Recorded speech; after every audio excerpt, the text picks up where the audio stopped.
once again, hello everyone. Welcome to today's Americans for Peace Now webinar. I'm Hadar Suskin, the President and CEO of APN. Thank you all for joining us. We are grateful that you are taking some time out of your day to be with us. Before we open our conversation, just a couple of technical reminders. As always, we are recording this webinar. We will share the video. We will share the audio and the transcript as well. For those of you who want to ask questions, please use the Q&A function at the bottom of the screen. You can type in your questions at any time, and we will do our best to get to as many of them as we can. I do remind you and urge you to please keep them focused on today's topic. I know folks always have lots of questions about a lot of things, but we want to try to stay on topic. Today, we are very pleased to be joined by a special guest, Chen Arieli. Hello, Chen. Chen is the Hi, good evening. Hi. Chen is the deputy mayor of Tel Aviv, and she is a longtime social activist. She's particularly been a leader on LGBTQ issues, women's rights issues in Israel, and also serves as a co-chair of the Aguda, which is Israel's LGBTQ outreach task force. She has been an incredible progressive leader on so many issues that so many of us care about, and particularly on this question of maps. And in her role as deputy mayor, has really led the charge around this. So I think hopefully you've all seen in our emails and in our social media some of the news around this really exciting step that they've taken. I don't want to take too much time and tell you about it because Chen is the one behind it. So I'm just going to say we're really thrilled to have you join us today to tell us about this amazing work that's going on and what you're doing in the schools in Tel Aviv now. So with that, Chen, I'm going to turn it over to you. Thank you. I'm so happy to be here. I'm happy to be here, especially with this project that it's one of my my heart is invested in this project so much. It's actually started as a small story that I would be happy to share with you today and to answer the questions. 2.5 years ago, actually, it started while a parent from the municipality noticed that in his kids' school books, there's strange maps of Israel, like with no borders or with different shapes that not marking the nations around us. And he started asking questions, and he approached a council member named Moria, which is a friend of mine, and they both came to me and they said, listen, we noticed that the maps are not accurate to the reality. Let's look into it. And we started looking into it, and we investigated, and we kind of noticed that there's no officially maps that are used in the education system in Israel. And more than that, not just in the education system in Israel, at the youth movements as well, or in any other informal education gatherings. And we started thinking about it and exploring the notion and the idea that the perception of space is something that we would like to affect as a municipality, that we can interfere in that, and want to give the kids to grow up in the city in Israel, but we're only in charge of Tel Aviv. The option to kind of develop their identities that is based on the perception of space that is accurate to the reality and not with the blind spot. I believe that a map is always a political document, but it is also just a demographic paper that needs to show the reality as it is.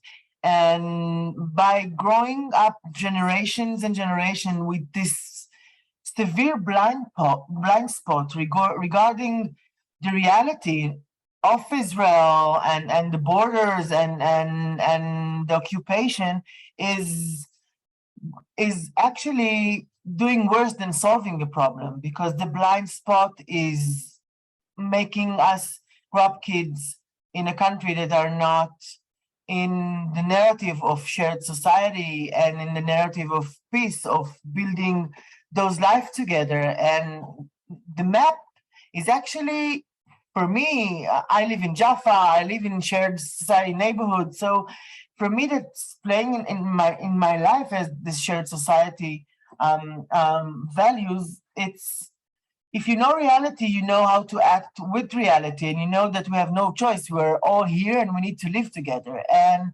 I think most of the tension that we have in the society between Arabs and Jews are based on lack of information, and that blind spot that we have just looking on the demographic and on the map of the land, and to first give it acknowledgement, and second, talk about the complicity.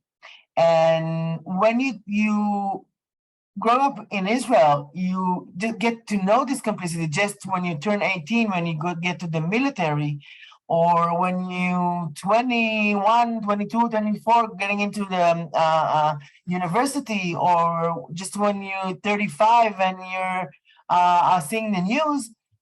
It's not good for the country. We're growing up citizens without awareness, and I love this place. I want Israel to be a better place, and I think one of the ways to do it is to put out that map on the walls.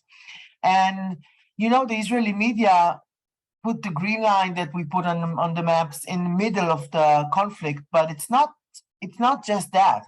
The project talks about actually the perception of space that we live in is crucial to the perception of reality. My home, my neighborhood, my city, my state, and also the geographical space, the wider geographical space, are actually the context inside of the identity building that each one of us is doing in the soft years during schools. And for years, the map of the country was changed, was shrinked, and the borders were here or there, and the final borders is not stated yet until this moment. So different governments chose, from different reasons, to put the question of the space unanswered. It's led to unbearable reality, where two closed classrooms can show two different maps, and in the pockets of the kids, they have the internet. So they have the international map around Israel that shows the reality as it's seen from the outside. And it really doesn't allow kids to get where they're growing up. And every kid in Israel is deserve to know where it's growing up. And we believe that it's our job as a municipality to give the students, the kids, the perception of space that is reliable and accessible out of the Israeli perspective. And it's actually a composition of 3 maps. I don't know if you saw the map, but you have on the map, you have a map of Tel Aviv, which is the city, and you can put yourself where your street is, where your school is, where your community center is, where to see your neighborhood. And the large one is the map of Israel, of course. And the third map is actually a population map of the area of the Middle East.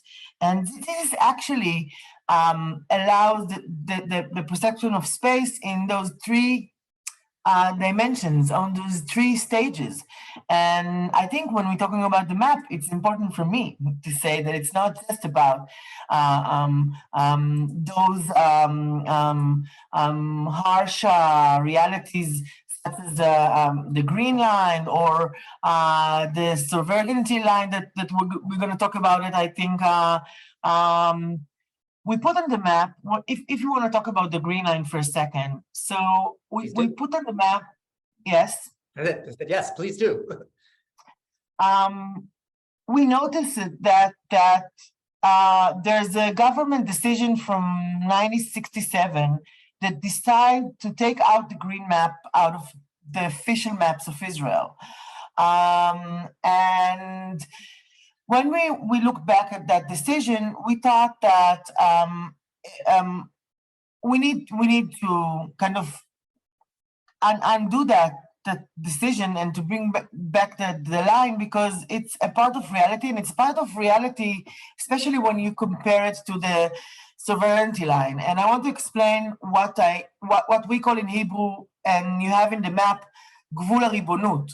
You have the green line and the sovereignty line, and I'll explain what does it mean. This is like the area that of the occupied territories that Israel annexed formally and applied its law, applied its sovereignty. So the Golan Heights, for example, and the East Jerusalem were annexed, while the rest of the West Bank is under a military ruling. You understand? I think I'm hoping that I know to explain in English that you can understand the difference between the green line we put and the other line, the gvul haribonut line that I'm talking about. And if you see the file of the map, I hope you have it and you can see it on your computers. You can see the difference between those lines, and it's actually emphasize the complicity that needs to be talked about, or to see Israeli Israeli cities or small villages inside of this line that the Israeli law is not banned on them, and like some of the settlements that are inside the line, and this is really uncatchable, and kids need to understand that, and they need to be able to ask questions regarding that, and to see that in their own eyes, and to see the differences between the A line and the B line, and the A territories and the B territories, and they need to grow up with those terms clear to them. And although you cannot blame me that I'm a political figure, I'm a public official, and I'm from the left, and it's clear, but we really are too cautious of not putting left perspective on the map, and we wanted to give reality as it is, because we knew immediately that the media will take it to that area, like it's the left against the right, and it's not. It's not against anyone. We're not against the education ministry. We're not against the right-wing people in Israel. We're not against anyone. We're against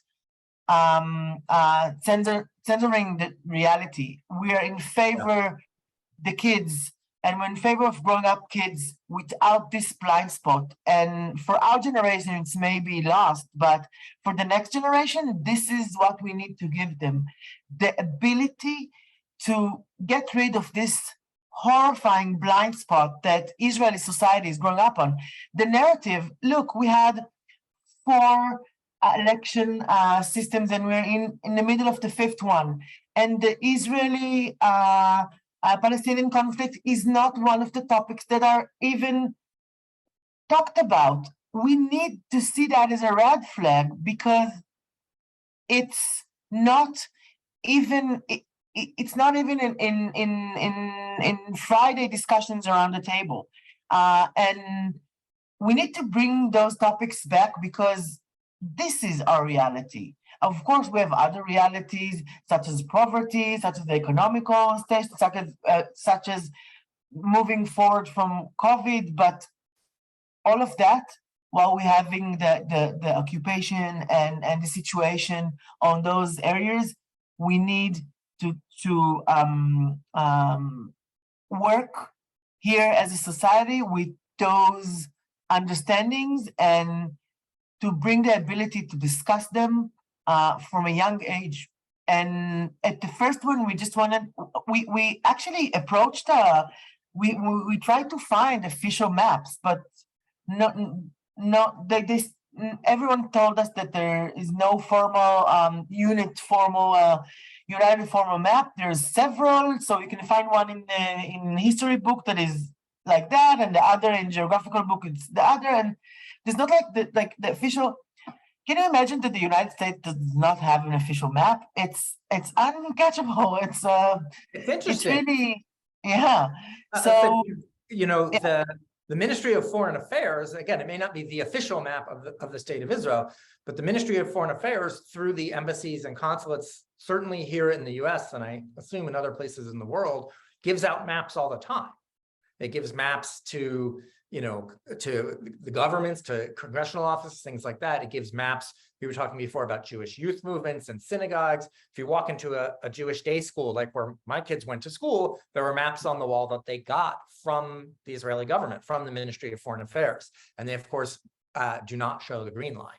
So a quick question for you. You talked about how yes, maps are political, but that the idea behind this map is not political. It's actually just showing what's there, showing the reality, which has been, kept off of other maps.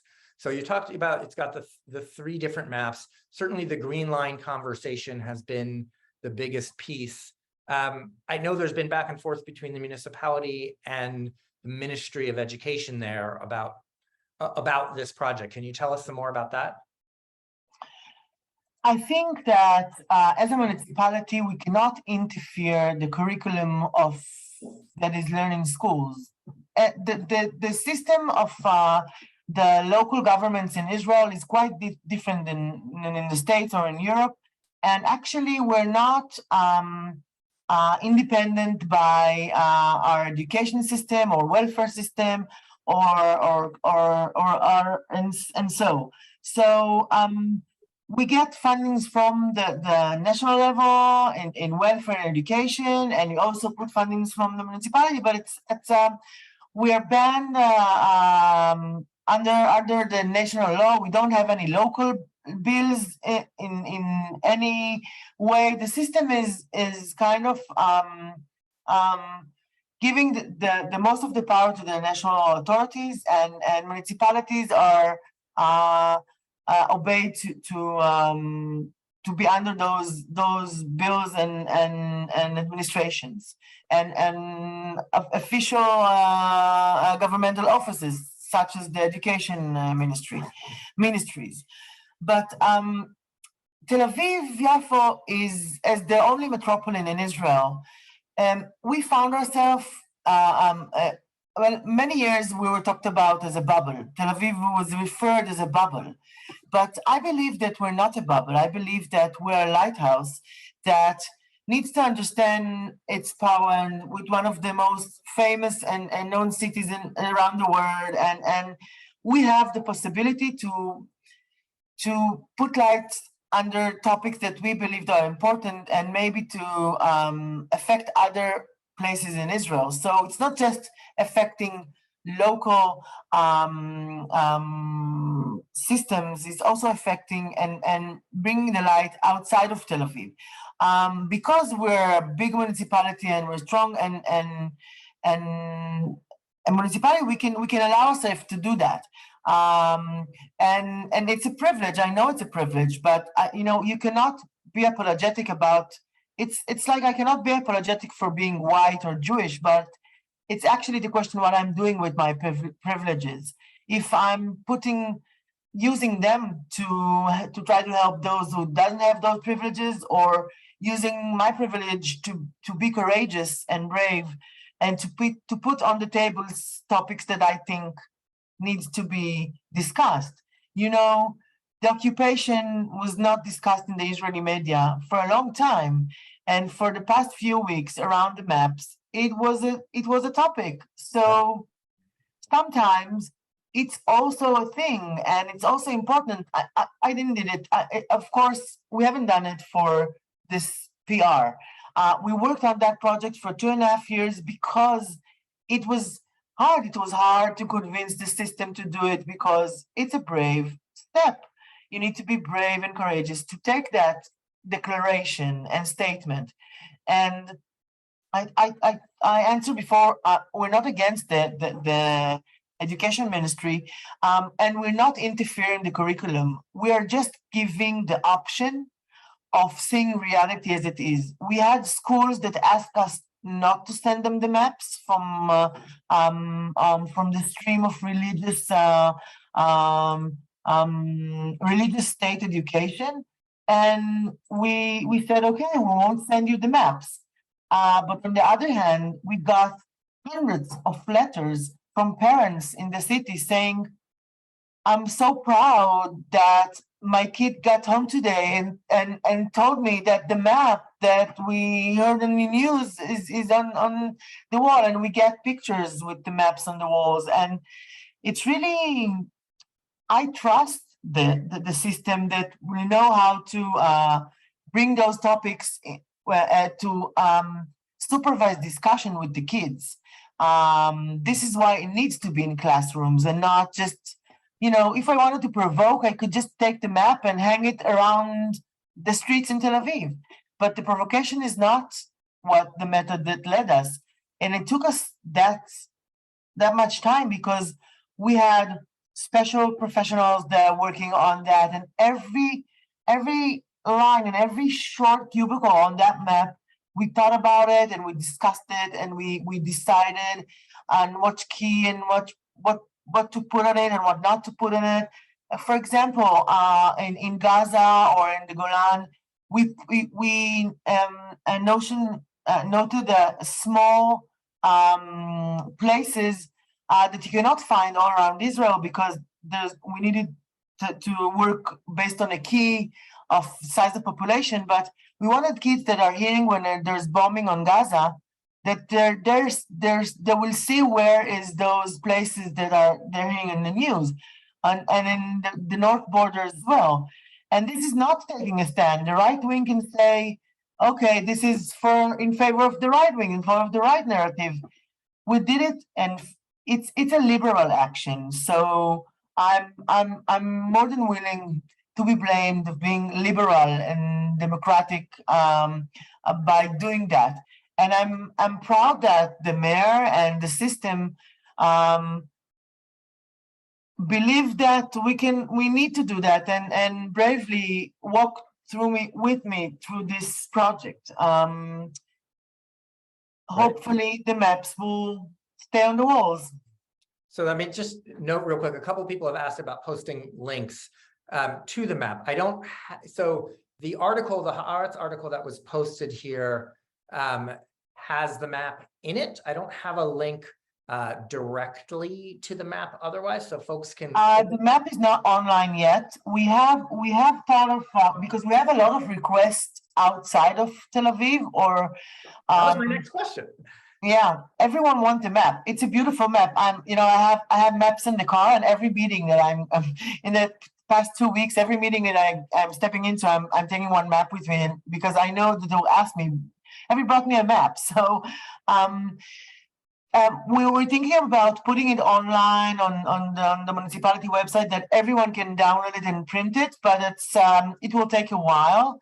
But I can send you the file in a high resolution that you can send to whom is interested, and you can really see the map and see the work that was done really long months and years until we printed it and sent it to schools. And it's the education ministry, their first response was it's amateur map, and my heart was broken to hear that because it's not. We put really a lot of professional efforts in their map.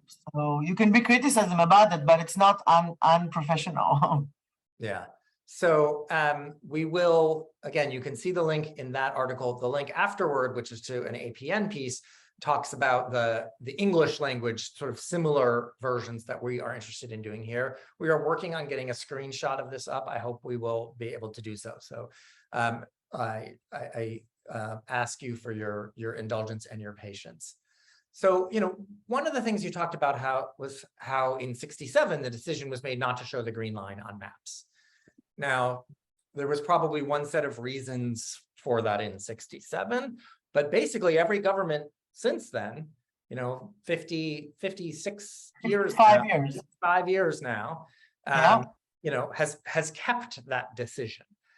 And like you said, there may not be one official government map, but if you see what the Ministry of Foreign Affairs puts out, if you see simply the fact that the Ministry of Education objected to what you were doing. I'm asking you a very big question, but why do you think that's why is that, and why has that been the position of the Israeli government to not have the green line? Listen, I think if we're going back to 67, it was in October 67, and the cabinet erased the green line. It happens right after the war, and it's clear to me that they wanted to present the word that there's no more this line, that the line does not exist, and they want to put it off the map. I'm not agreeing with that, but I can understanding that the position that the government wanted to impose to the world. By the way, that Moshe Dayan, which was then the security minister, he said that the map is not how do you say in English, תוכנית מדינית. Not a political. Yeah, it's not a political program. It's a topographical and geographical marking, and we actually took that from that statement back in 67, and we said it is a geographical marking, and we're putting it like this. And we're not in Kansas anymore. We're not in 67 anymore. We're all woken up since then. We had Oslo. In Oslo, we had a partial ruling to the authority.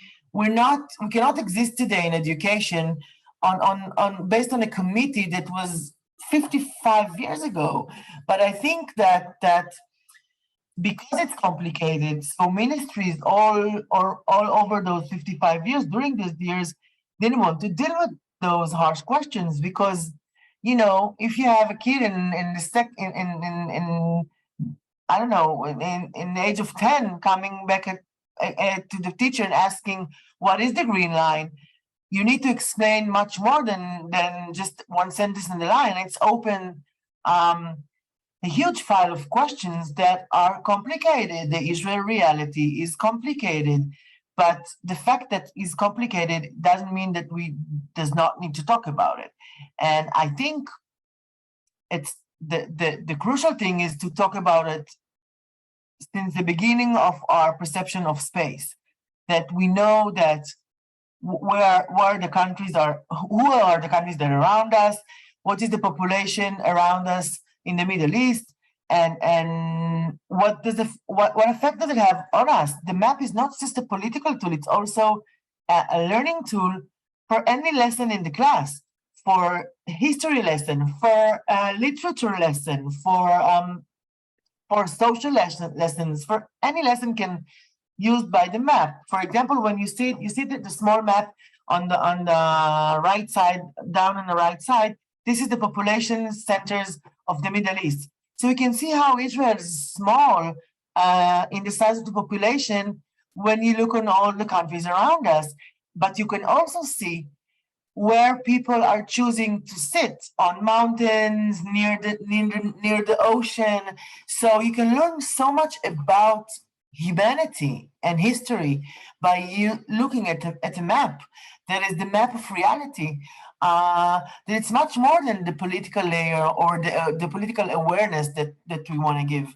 It's learning about the humankind. It's learning about how people act and react to the land that they live on. And I think that everyone needs to be in the same interest at giving that to kids. Just good things can thrive out of it. I really don't know why not to allow it. And I think people are scared from the complicity. People are scared from opening this wild box of talking about the line and what is the difference between the green line and the other lines, and then what is the difference between the Golan Heights and the east of Jerusalem, and you heard in the news that the settlements are getting Israeli ruling inside of the Palestinian territories. So what is that? This is something that is also complicated. But it's quite remarkable that, I mean, what you're talking about, as much as you and people around us have been accused of, taking this as a political action, again, as you just described it, what you're showing is not only the green line, but the geographic and human reality in and around Israel. And the fact that that has been lacking in the education that generations now of Israeli kids have gotten is frankly a terrifying political statement. I mean, that shows that people were unwilling to show the reality because they didn't want to talk about those questions that you just raised. I'm curious, you talked about, meeting with other people and some of the responses you've gotten. Have there been, or can you talk about conversations with any other municipalities? I know Tel Aviv is obviously by far the biggest, but are there others that are looking at using these maps or something like it? Of course, but I can be honest and also say that we had also gotten some criticism from the Zionist religious cities that said that we haven't put enough religious Zionist cities or places on the map, and we didn't. For example, we haven't written on the map Gush Etzion. We haven't marked it, but we didn't do those.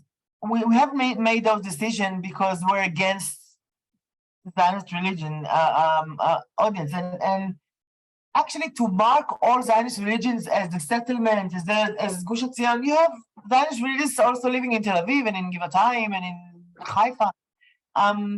We're not connected with this stream of belief and ways of living, but we had a really, Israel is really crowded.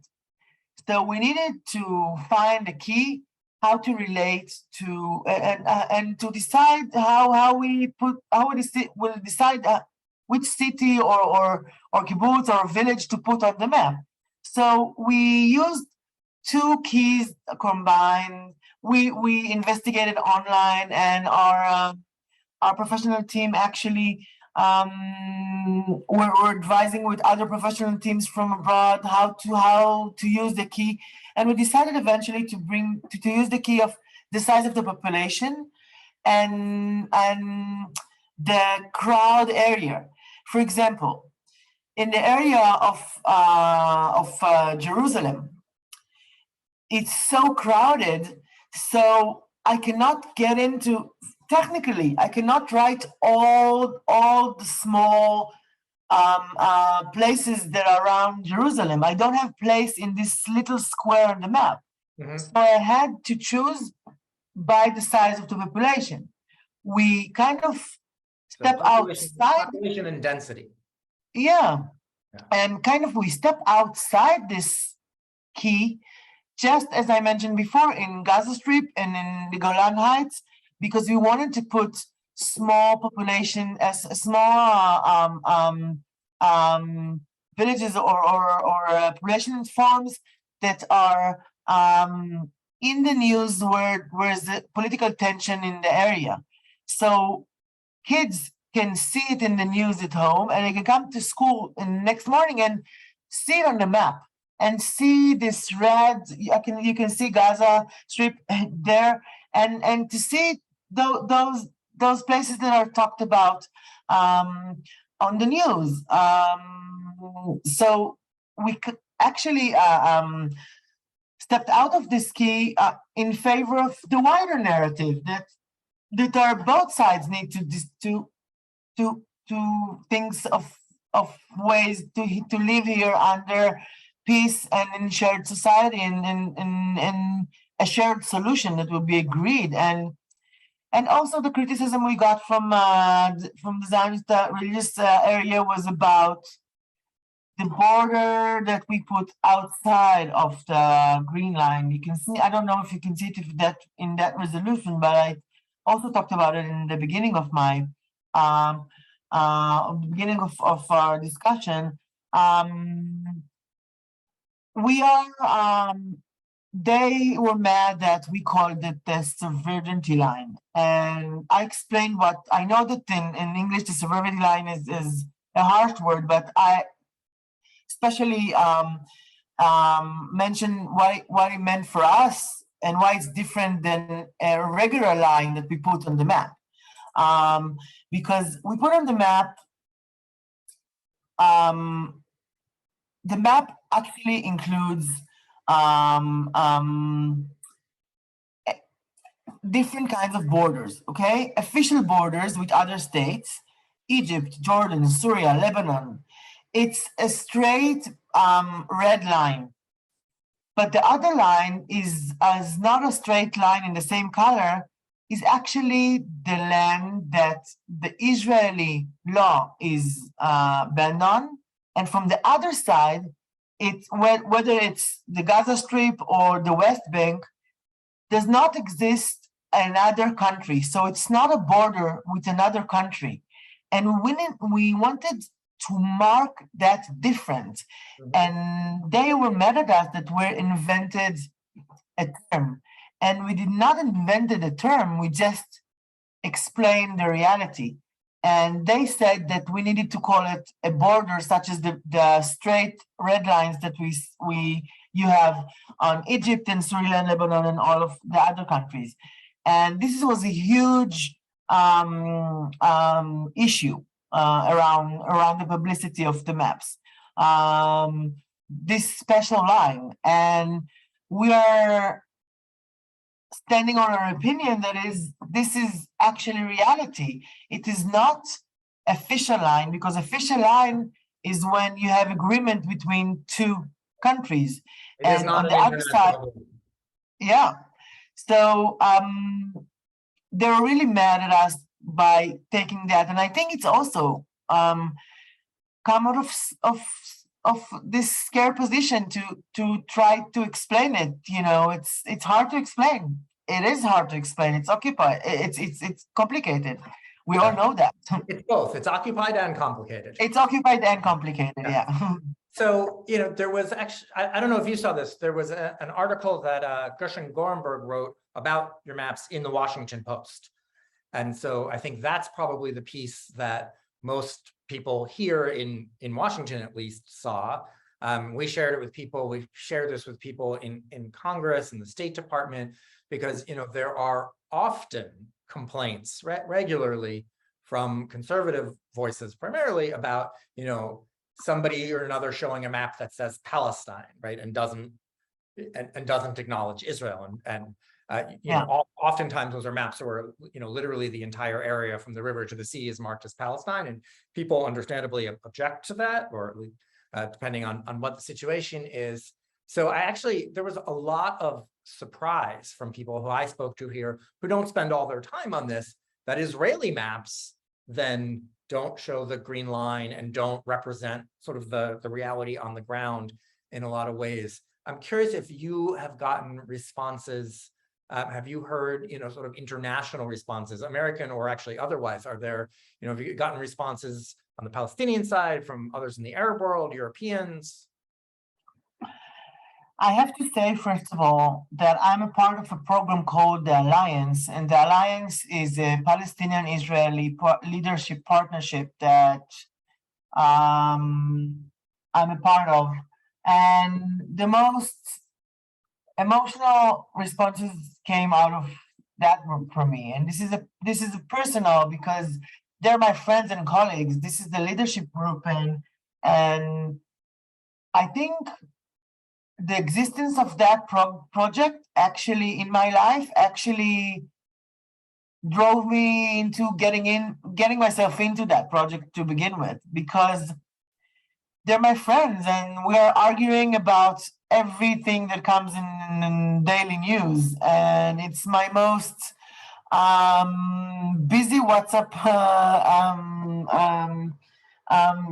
chat group on my phone. And this is, for me, building shared society, because I'm working with those leaders, and some of them are my colleagues from other municipalities, some of them are involved in Palestinian politics. And the most emotional responses came from them, and the most emotional interview that I had was with the Palestinian radio.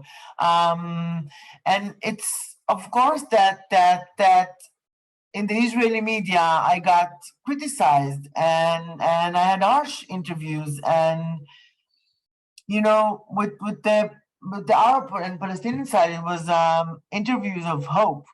Like they asked me hard questions, but I said I think we had a mutual interest to put the reality on the map, and I think it's obvious why. I have to say that we were on working on the map. We really wanted to do Hebrew Arab map, but it's so crowded. The land is so crowded, so we could not put it inside. And we decided because we have schools in Jaffa that are the main language that are talked in is Arab. So we had a map exactly like that map, just only in Arabic. And we had a lot of discussions about that also. Are we writing the original names of the places? Yeah. And for example, in that decision, we said no, because the map is not an historical project. The map is a current reality project, and we're putting the names as the names that are used today.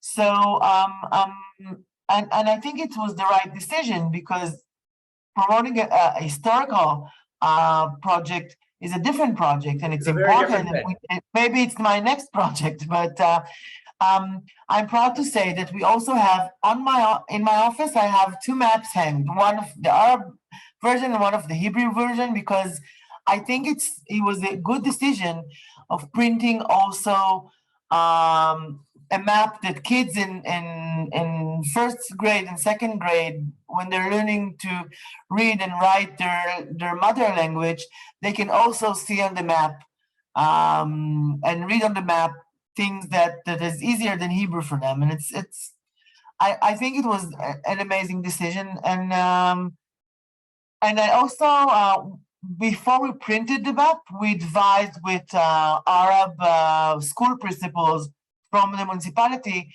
about the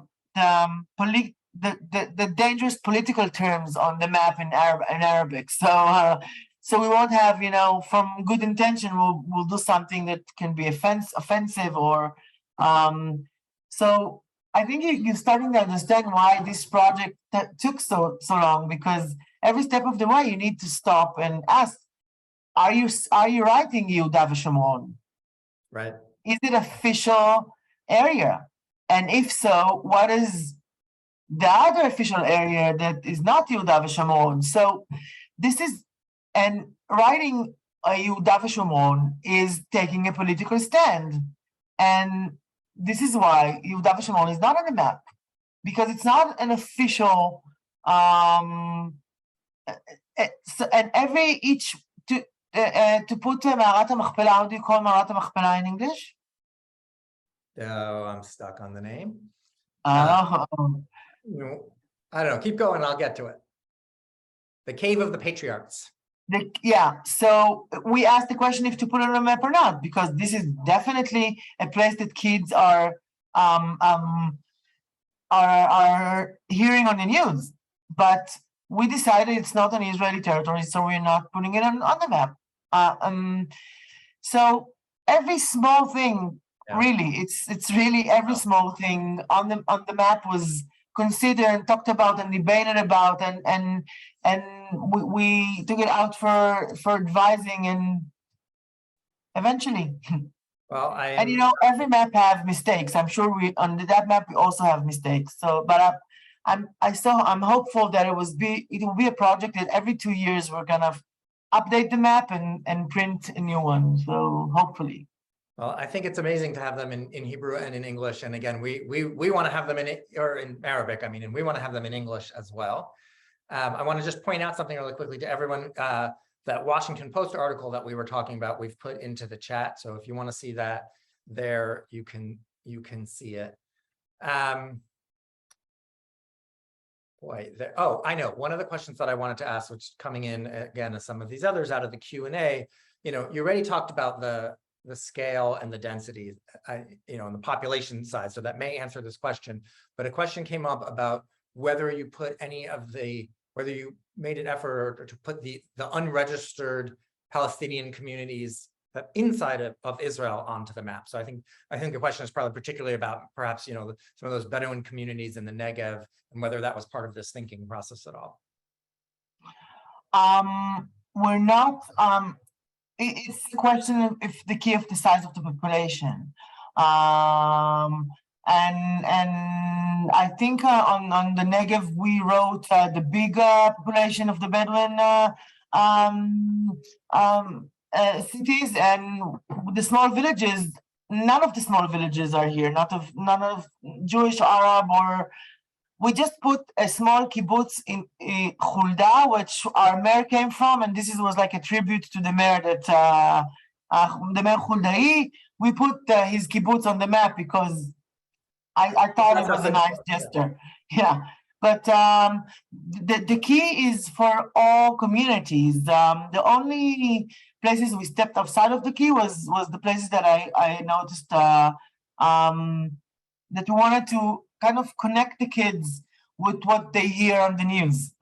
Because for me, this like being in reality at home, hearing the news, talking to families, many of the kids of Tel Aviv have families in the north or in the south, and coming back to the map at the classroom and saying, where is it on the map? I want them to be enthusiastic about the map and finding things on the map and asking questions. If you look closely, I don't think you can look closely in the file that you have, and I will, when we're finished talking, I'll send you, and you can send it to all the people that registered. When you zoom in, send it to everyone. Yeah, when you zoom into the map, you see that we also put the grid of the big streets in every city, because we wanted to show the kids how the cities, how to look at the grid of the city and to see the density of population, and we thought of a lot of things that are not talked in the media by taking this map, this ornament on the wall of the classroom to be like a door to a whole world that can be discussed about so many things. And I have many parents that are asking a map to their homes, and I have teachers outside of Tel Aviv asking maps to their classrooms. And are you going to be able to distribute those, to give them to other teachers or parents who want them? Hopefully we'll be able to do that soon. Good. So I have a two-part question for you. One came in off the Q&A, and then I'll add my own piece. So question off the Q&A was, again, congratulating you on the municipality on this effort, but also saying, what do you think is next? Sort of, is there another thing that can be added into the education process? And I want to, and let's keep that sort of to the map concept, not totally different.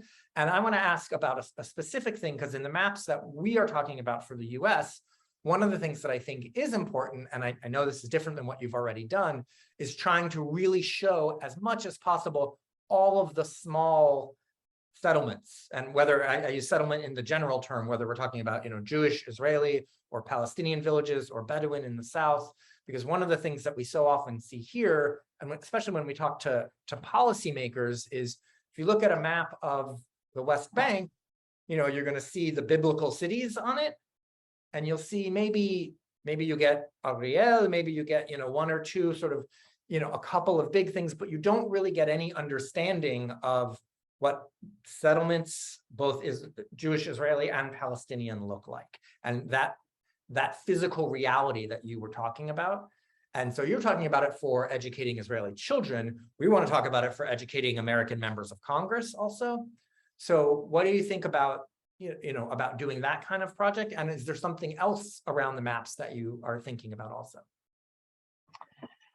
I think putting a map with all the settlements and all the small places are important, but it's not. I don't think it's for this stage, and I think that maybe it's like an advanced discussion that we need to give in the system, just to kids that are 18, turning 18, going to the army, and getting in to get their first voting privilege.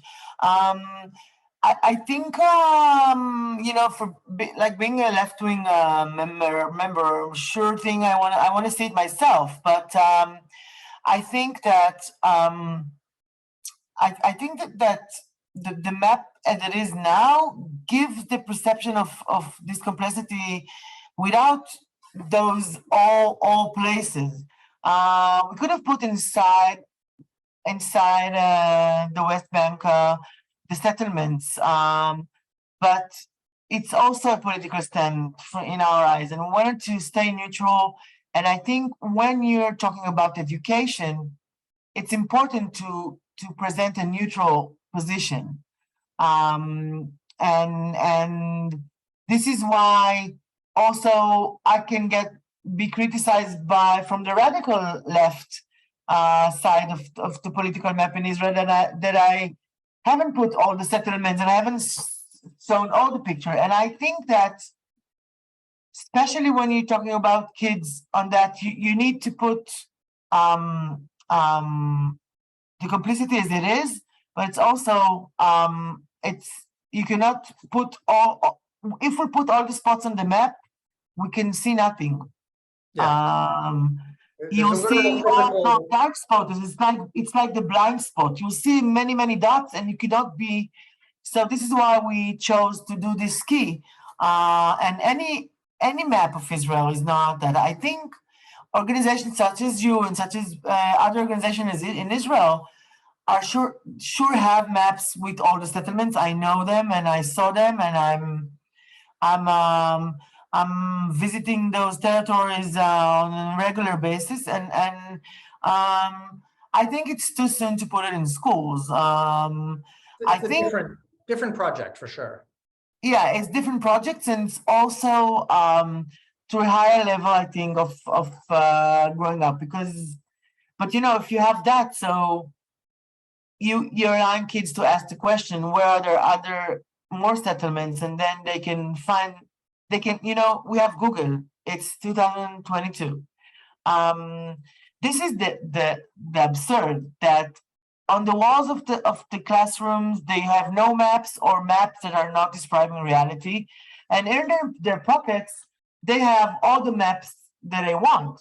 They have the maps of the settlements, they have the maps of the Arab historical places, they have the map of the Jewish historical places, they have the map, and someone needs to make an order in all this confusing narratives that are online and in the media, and who is better to do that than your teacher or your principal, or the one is in charge on your education in a supervised environment that can answer your questions in a responsible way.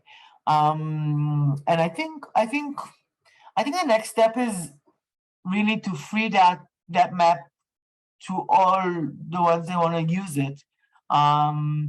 And I think the next step is maybe to put it on community centers in around the city, and to wider the discussion outside of schools in places that can be talked about. Hopefully, it will stay hanging on the walls, and kids, every picture that I get of a school classroom with the map on the wall, it's a big success in my eyes. It's there, it's the reality. Even if 10% of the students are looking at it, and the teachers are not talking about it at all, we change reality even in that small percentages. And I really hope it will be larger and wider, and it will also raise the awareness in other educational systems, such as systems that train teachers to be teachers, such as colleges for education teachers. And hopefully it's a project here to stay and to develop, and we especially actually chose to use an open code data on the maps, so we can, when the time is right, we can send it to everyone, and we don't have to worry about the rights of the data, or I don't know if you know that, but when you're holding a map, it's not just putting the map. Like, you need to buy the data out of the countries, or out of the country. We have in Israel, I think you have it in the States as well. It's called, let me see, I think I wrote it down as preparing. It's called the Center of Survey of Israel. It's like the official of Israel that's doing maps. If I need a map of Tel Aviv, I need to contact them, and like, they're working with me on the data. So we specifically use data that is free for use, so we can release it in the next step to everyone. That's great. So one more quick question for you is, you've talked a little bit about the issues, the conflict, whatever you want to call it, with the Ministry of Education. And that some people haven't been happy. Is there a legal challenge? Like you said, you hope the maps stay on the wall. Is there some challenge to get them off? Well, we're still checking that, and I think that I must emphasize that we're not against the education ministry. We're working and collaborating with the ministry in a great way. And Shiri Rimon, which is the head of the education system in Tel Aviv, is a great partner of the education ministry, and hopefully we're sure we don't want it to interfere in the learning programs, and it's just an offer to the kids in the city, and we hope it will be finished in that perception that we mean no harm, and we mean to be in favor of the kids and not against any other these or different communities around Israel. The kids in Israel needs to grow up with reality, and sometimes reality is complicated, and it's okay. I want to grow up in a country that gives our kids the tools to grow up to be a functional citizens, and they know how to choose and make their own decision, right, based on reality, not based on reality does not exist. I want to welcome Jim Klutznick, our board chair, in for a last comment or question or some closing remarks. Jim, you got to unmute and then you're on. Okay, I'm on. Thank you, Adar, and it's great listening to you. I've jotted some notes that I'd like to express. First of all, we salute and thank you for your bravery. And I think what you've shown here is these maps not matching with reality is a metaphor for the dissonance between political, social, and economic realities of Israel and the occupation today. And that's whether you believe in one state, two states, or confederation. The reality is the occupation denies the Palestinians the justice of sovereignty and confuses, blindsides young Israeli children from the start. And I think ultimately the result is that there's an inability to bring the Israeli-Palestinian conflict to a just solution for both people. Or as you put it, a border with not a country. And so I thank you for your clarity. And we look forward to seeing you in Israel next spring when APN makes its trip there. So thank you very much. I'll be happy to meet you all. Good. We'll come see the maps. All right, Jim, thank you very much. Chen, again, thank you for joining us for today and taking the time. And more importantly, thank you for having me, for leading on this project and really for all the great work you're doing in Tel Aviv. All right, thanks to everybody. We will see you all soon. Bye.